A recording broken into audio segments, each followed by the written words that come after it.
नमस्कार दोस्तों, welcome to our YouTube channel seek and cure. तो दोस्तों, आज के वीडियो में हम डेंगू फीवर के बारे में बात करेंगे। तो दोस्तों, डेंगू फीवर हमारे इंडिया के अंदर ज़्यादातर मानसून के वक्त देखने को मिलता है। तो दोस्तों, डेंगू को ब्रेक बॉर्न फीवर भी कहा जाता है। साथ में डेंगू एक इन्फेक्शियस डिसीज़ है और वो मॉस्किटो के काटने की वजह यानी कि मच्छर के काटने की वजह से होता है। तो उसको मॉस्किटो बॉर्न फीवर भी कहा जाता है। तो दोस्तों, एडेस इजिप्टी नाम के फीमेल मॉस्किटो के काटने की वजह से डेंगू फीवर होता है और ये मच्छर ज़्यादातर आपको अर्ली मॉर्निंग और इवनिंग के वक्त यानी कि शाम के वक्त ही काटते हैं और ज़्यादातर डे टाइम में काटते हैं। और उनको मच्छर के काटने के 3 to 14 डेज़ के अंदर आपकी बॉडी के अंदर डेंगू का जो इन्फेक्शन है वो फैल सकता है। और डेंगू का इन्फेक्शन एक बार फैल जाने के बाद 2 to 7 डेज़ का डेंगू फीवर का ड्यूरेशन है। उतने वक्त तक आपकी बॉडी के अंदर डेंगू का इन्फेक्शन रहेगा। तो दोस्तों, अब बात करते हैं कि डेंगू का इन्फेक्शन आपकी बॉडी के अंदर फैल जाने के बाद आपको क्या क्या सिम्टम्स देखने को मिलेंगे।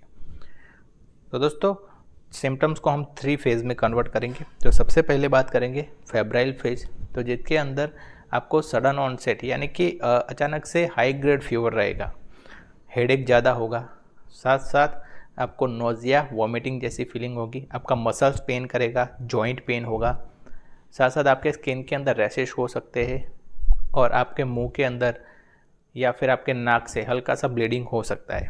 तो ये डेंगू फीवर के सिम्टम्स हैं।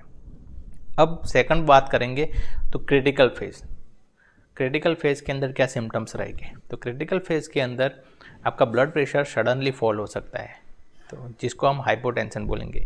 साथ साथ आपको प्लूरल इफ्यूज़न हो सकता है, गैस्ट्रोइंटेस्टाइनल ब्लीडिंग हो सकता है, एसाइटिस हो सकता है, पेट में पानी भर सकता है। सारी इमेजेस मैं यहाँ पे लगा दे रहा हूँ, आपको समझने में बहुत ही आसानी होगी। और थर्ड फेज़ है वो है रिकवरी फेज़। तो रिकवरी फेज़ के अंदर ज़्यादातर क्या रहेगा कि पेशेंट जो है वो अल्टर कॉन्शियस देखने को मिलेगा। साथ साथ कभी कभार पेशेंट को सीजर्स यानी कि मिर्गी के दौरे भी आ सकते हैं। साथ साथ पूरी बॉडी के अंदर इचिंग हो सकती है और पल्स रेट है वो स्लो डाउन हो सकते हैं। तो ये चीज़ें हैं जो रिकवरी फेज़ में हो सकता है। तो दोस्तों डेंगू फीवर के सिम्टम्स के बारे में तो जान लिया। अब डेंगू फीवर का है आपको उसका डायग्नोस कैसे करेंगे। डेंगू फीवर के डायग्नोसिस करने के लिए ब्लड रिपोर्ट बहुत ही इंपॉर्टेंट होते हैं, तो उसके बारे में बात करेंगे। तो ब्लड के अंदर आपको CBC complete blood count and NS1 antigen और IgG और IgM ये चीज़ें करवानी होती है। IgG IgM और NS1 एंटीजन, तो ये चीज़ें अगर पॉजिटिव आती है और साथ साथ में आपके CBC के अंदर WBC काउंट कम दिखाते हैं, साथ साथ प्लेटलेट काउंट भी कम हो जाते हैं। डेंगू फीवर एक पैटर्न के अंदर चलता है जिसके अंदर सबसे पहले आपके WBC काउंट थोड़े से कम हो जाएंगे, उसके बाद आपके प्लेटलेट काउंट कम होंगे और ये धीरे धीरे कम होते ही जाएंगे। जैसे कि अगर आपके प्लेटलेट काउंट 2.5 लाख है, जिससे कम होगा 1.5 लाख हो गए, 1 लाख हो गए, 80,000 हो गए, 50,000 हो गए, 20,000 हो गए, ऐसे एक पैटर्न से चलेगा। और ये कितने तक कम होगा वो कोई फिक्स क्राइटेरिया नहीं होता है, वो धीरे धीरे डाउन ही हो जाते हैं। और एक टाइम पीरियड ऐसा आता है जैसे रिकवरी फेज़ आएगी तो वो डेंगू का जो इन्फेक्शन है वो आपकी बॉडी के अंदर कम हो जाएगा और वहाँ से आपके सबसे पहले WBC काउंट है वो थोड़ा बढ़ना स्टार्ट होंगे। जैसे कि WBC काउंट 2000 है तो वहाँ से बढ़ के वो 3000 होंगे और उसके बाद प्लेटलेट काउंट बढ़ेंगे। जैसे प्लेटलेट काउंट के 20,000 हो गए होंगे तो वो 40,000, 80,000, 1,50,000 ऐसे पैटर्न से ही बढ़ेंगे। ऐसा नहीं रहेगा कि आज आपके प्लेटलेट काउंट 20,000 है और कल परसों आपने रिपोर्ट करवाया तो सीधा आपके 2 लाख हो गए। तो जिस पैटर्न से आपके प्लेटलेट काउंट कम हो जाएंगे उसी पैटर्न से आपके प्लेटलेट काउंट बढ़ेंगे। तो ये चीज़ें जिससे पता चल जाएगा कि आपका डेंगू फीवर आपको है।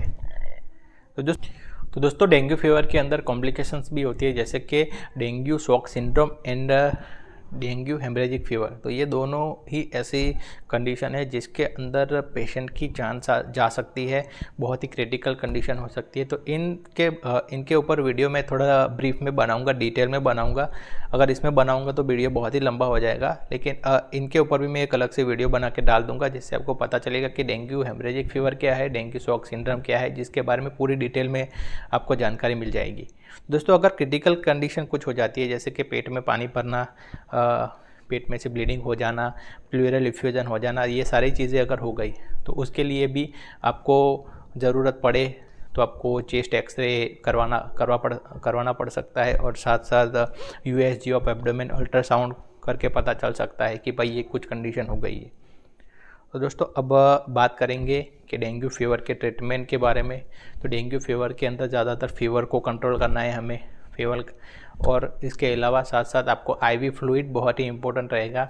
वो सारी ट्रीटमेंट जो है वो है आपके डॉक्टर के अंडर गाइड होके ही करनी है, जैसे खुद से नहीं लेनी है ट्रीटमेंट, किसी एमडी डॉक्टर के अंदर एडमिट होके ही आपको ट्रीटमेंट करवाना है।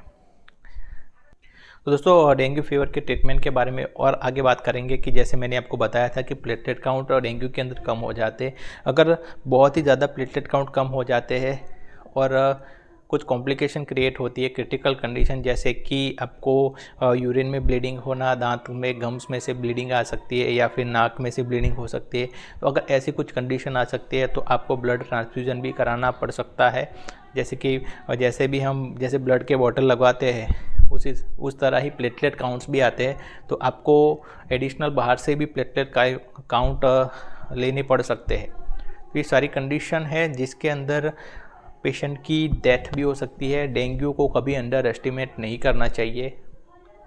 अब जानेंगे कि डेंगू को प्रिवेंट कैसे करेंगे। तो डेंगू को प्रिवेंट करने के लिए बस आपको मॉस्किटोज से बचना है। आपका घर के आजू बाजू कुछ ऐसी जगह पे है जहाँ पे क्लीन पानी भरा हुआ रहता है, जैसे कि कोई पुराना बर्तन हो गया टेरेस पे पड़ा है, तो ऐसे जगह क्लीन रखनी है जिससे मॉस्किटो का जो उपद्रव है, यानी कि मॉस्किटो का बॉर्न ना हो। और अगर मॉस्किटो नहीं बनेंगे तो आपको काटेंगे नहीं, और काटेंगे नहीं तो आपको डेंगू फीवर होने के चांसेस बहुत कम हो जाएंगे। तो दोस्तों, अगर आपको ये वीडियो पसंद आया तो वीडियो को लाइक करो, हमारे यूट्यूब चैनल को सब्सक्राइब करो, जितना हो सके उतना शेयर करो। अगर अब कुछ भी आपको ज़रूरत है, कुछ नॉलेज चाहिए, तो कमेंट बॉक्स में एक बार ज़रूर बताओ, मैं ज़रूर आपकी हेल्प करूँगा। Thank you very